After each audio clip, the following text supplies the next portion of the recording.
بسم الله الرحمن الرحيم. الحمد لله رب العالمين، والصلاة والسلام على أشرف الأنبياء والمرسلين نبينا محمد وآله وأصحابه أجمعين، اما بعد. عزیز طلبہ، محترم دوستو، آپ کے سامنے رسول پر ایمان لانے کی بات چل رہی ہے، اور اس بارے میں آپ نے اس سے پہلے ایک سبق پڑھا. اب ہم اس کا دوسرا سبق پیش کرنے جا رہے ہیں. اس میں یہ بات خاص طور سے ہے کہ رسولوں پر ایمان لانا 4 چیزوں کو شامل ہے. رسولوں پہ ایمان لانا صرف ایسے بول دیا رسول پہ ایمان لائے تو اتنا کافی نہیں، بلکہ یہ 4 باتیں جو ہے رسولوں پر ایمان لانے سے متعلق ہے جو ہمارے ذہن میں ہونی چاہیے. آج ہم اسی کو لینے جا رہے ہیں. پہلی بات، اس بات پر ایمان کے ان تمام رسولوں کی رسالت اللہ کے جانب سے برحق ہے.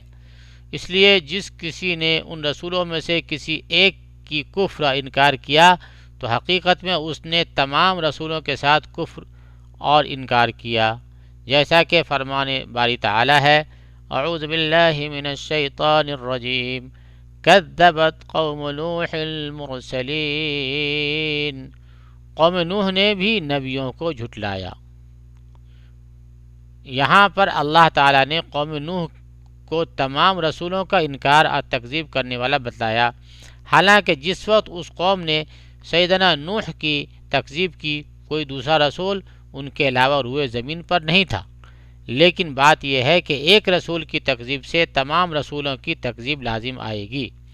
اسی بنا پہ عیسائی نصرانی جنہوں نے محمد صلی اللہ علیہ وسلم کی تکذیب کی اور آپ صلی اللہ علیہ وسلم پہ ایمان نہیں لائے اور نہ آپ صلی اللہ علیہ وسلم کی اتباع کی، تو در حقیقت انہوں نے خود اپنے رسول عیسیٰ ابن مریم کی بھی تکذیب کیا، انہیں بھی جھٹلا دیا. اب ان کے متبعین بھی صحیح معنی میں نہیں رہے، ان کے یعنی عیسیٰ علیہ السلام کے بھی صحیح معنی میں متبعین نہیں رہے، خاص کر اس اعتبار سے کہ عیسیٰ ابن مریم نے ہی ان لوگوں کو محمد صلی اللہ علیہ وسلم کی بشارت سنائی تھی، اور اس بشارت کا صرف یہی مطلب تھا کہ وہ تمہارے پاس اللہ کا رسول بن کر آئیں گے، یعنی حضرت محمد صلی اللہ علیہ وسلم تمہارے پاس اللہ کا رسول بن کر آئیں گے، جن کے ذریعے اللہ تعالیٰ تمہیں راہ ضلالت اور گمراہی سے نکال کر اللہ کا سیدھا سچا راستہ دکھائیں گے.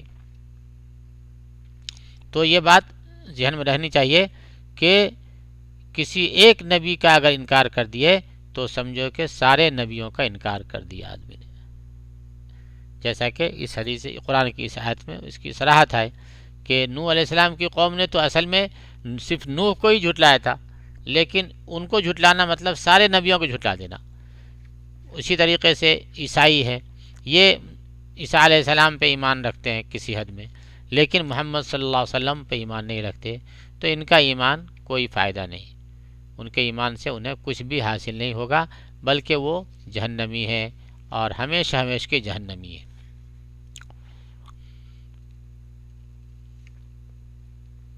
اس میں ایک لفظ آیا بار بار، تکذیب مطلب جھٹلانا. تکذیب مطلب جھٹلانے کو. تکذیب جو کئی جگہ آپ نے سنا نا تو اس کا مطلب جھٹلانا. اس کے بعد فرماتے ہیں نمبر 2، ایک بات تو یہ ہوئی کہ رسولوں پہ ایمان لانے میں ایک بات تو یہ ہوئی.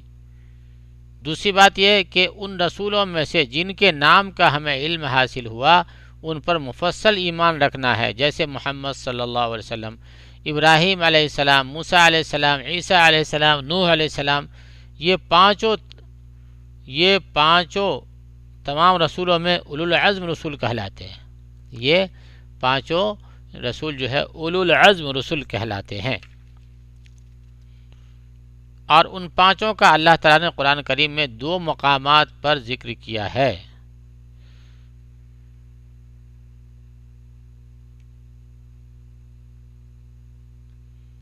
سورۃ الاحزاب میں اللہ کا یہ فرمان ہے: اعوذ باللہ من الشیطان الرجیم، وَإِذْ أَخَذْنَا مِنَ النَّبِيِّينَ مِيثَاقَهُمْ وَمِنْكَ وَمِن نُوحٍ وَإِبْرَاهِيمَ وَمُوسَىٰ وَعِيسَىٰ ابْنَ مَرْيَمَ. سورۃ الاحزاب.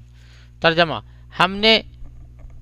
جب کہ ہم نے تمام نبیوں سے عہد لیا، بالخصوص آپ صلی اللہ علیہ وسلم سے اور نوح سے، ابراہیم سے، موسیٰ سے، عیسیٰ ابن مریم سے. دوسری جگہ سورہ شعراء میں ان پانچوں نبیوں کا ذکر ایک جگہ آیا ہے۔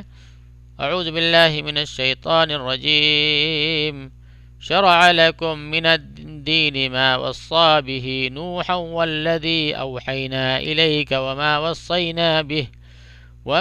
وصينا به إبراهيم وموسى وعيسى أن أقيموا الدين ولا تتفرقوا فيه۔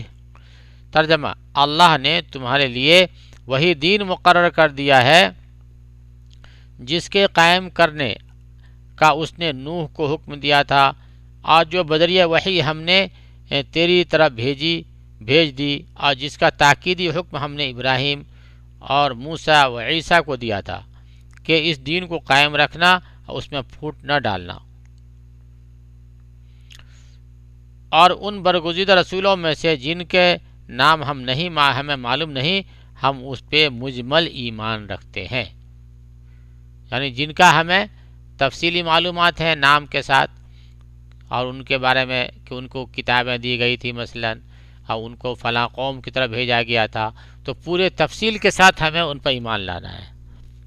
اور جن کے بارے میں ہمیں تفصیلات نہیں بتائی گئی اللہ کی طرف سے یا نبی کریم صلی اللہ علیہ وسلم کی طرف سے، تو بس اجمالی طور پہ ہمیں ان پہ ایمان لے آنا ہے۔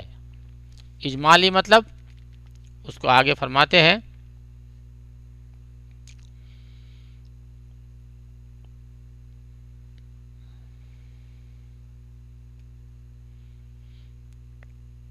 اللہ کا فرمان ذکر کرتے ہیں، وَلَقَدْ أَرْسَلْنَا رُسُلًا مِّن قَبْلِكَ مِنْهُمْ مَنْ قَصَصْنَا عَلَيْكَ وَمِنْهُمْ مَنْ لَمْ نَقْصُصْ عَلَيْكَ۔ ترجمہ، یقیناً ہم نے آپ سے پہلے بھی بہت سے رسول بھیج چکے ہیں، یقیناً ہم آپ سے پہلے بھی بہت سے رسول بھیج چکے ہیں،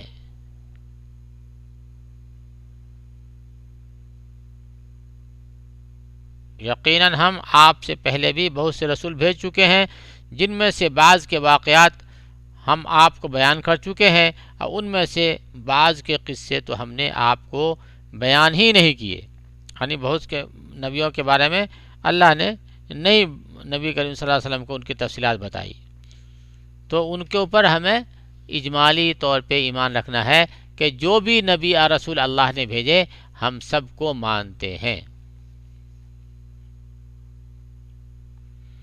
اس کے بعد نمبر 3، ان رسولوں کے بارے میں جو واقعات اور خبریں صحیح ہیں ان کی تصدیق کرنا، ان نبی کے بارے میں جو تفصیلات اور واقعات ہمیں پہنچی ہیں صحیح طور پہ ہمیں انہیں کی بھی تصدیق کرنی ہے۔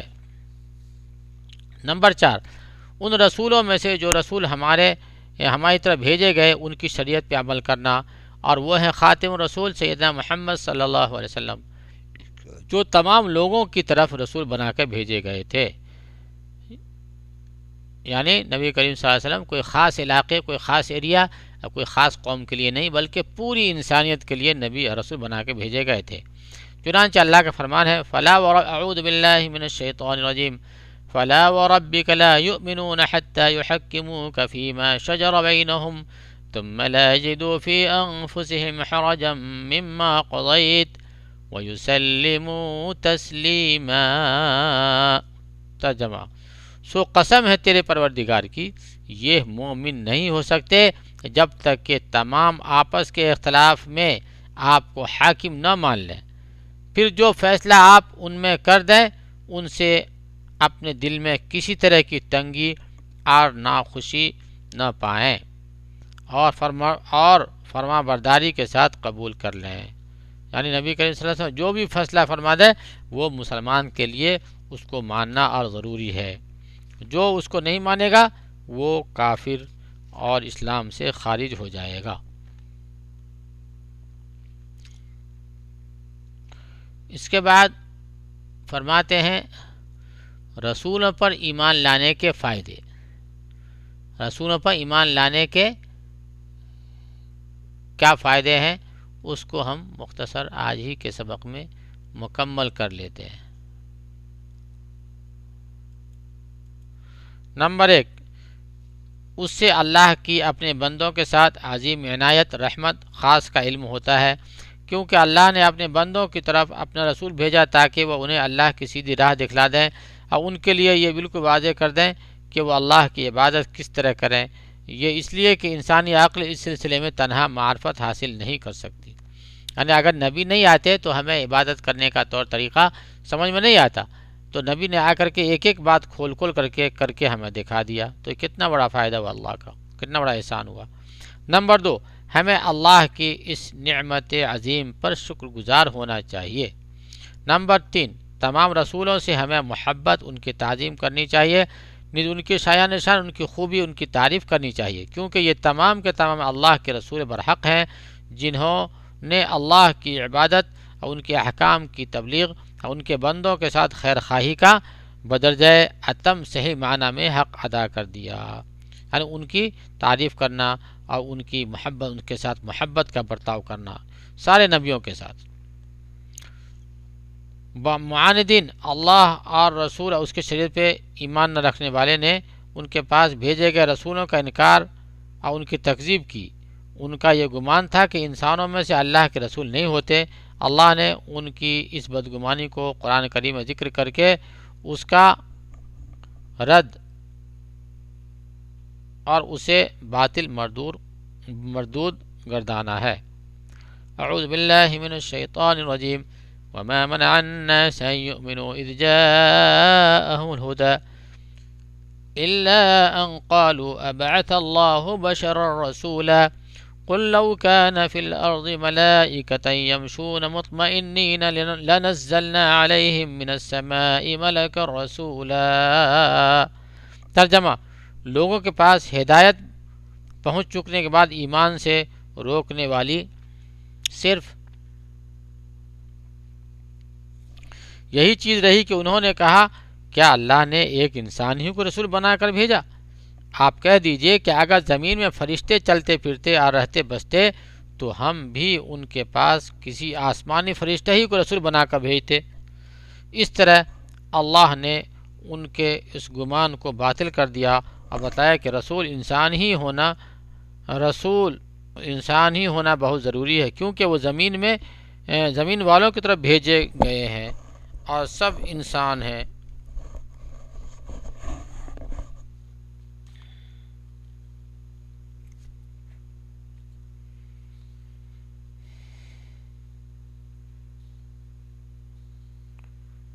اگر زمین والے فرشتے ہوتے تو اللہ تعالیٰ ضرور آسمانوں سے ان کے لیے فرشتے ہی نازل فرماتا کہ انہیں جیسا ہوتا۔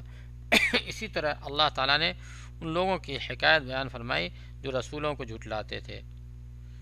ان کے لیے فرمایا اعوذ باللہ من الشیطان الرجیم ان انتم الا بشر مثلنا نريد ان تصدونا عما كان يعبد آباؤنا فأتوا بسلطان مبين قالت لهم رسلهم إن نحن إلا بشر مثلكم ولكن الله يمن على من يشاء من عباده وما كان لنا أن يأتيكم بسلطان إلا بإذن الله۔ سورہ ابراہیم کی آیت ہے جس کا ترجمہ ہے تم تو ہم جیسے ہی انسان ہو، تم چاہتے ہو کہ ہمیں ان خداؤں کی عبادت سے روک دو جن کی عبادت ہم اور ہمارے باپ دادا کرتے رہے؟ اچھا تو ہمارے سامنے کوئی کھلی دلیل پیش کرو۔ ان پیغمبروں نے ان سے کہا کہ یہ تو سچ ہے کہ ہم تم جیسے انسان ہیں، لیکن اللہ اپنے بندوں میں سے جس پر چاہتا ہے اپنا فضل کرتا ہے۔ اللہ کے حکم کے بغیر ہماری مجال نہیں کہ ہم کوئی معجزہ تمہیں لا دکھائیں، یعنی نبی اور رسول بھی اللہ کے حکم کے تابع ہوتے ہیں۔ تو آج ہم اسی پہ آج کا سبق مکمل کرتے ہیں۔ اللہ تعالی ہم سب کو نیک عمل کی توفیق نصیب فرمائے اور باتوں کو سمجھنے اور یاد کرنے کی توفیق بخشے۔ وآخر دعوانا ان الحمد للہ رب العالمین۔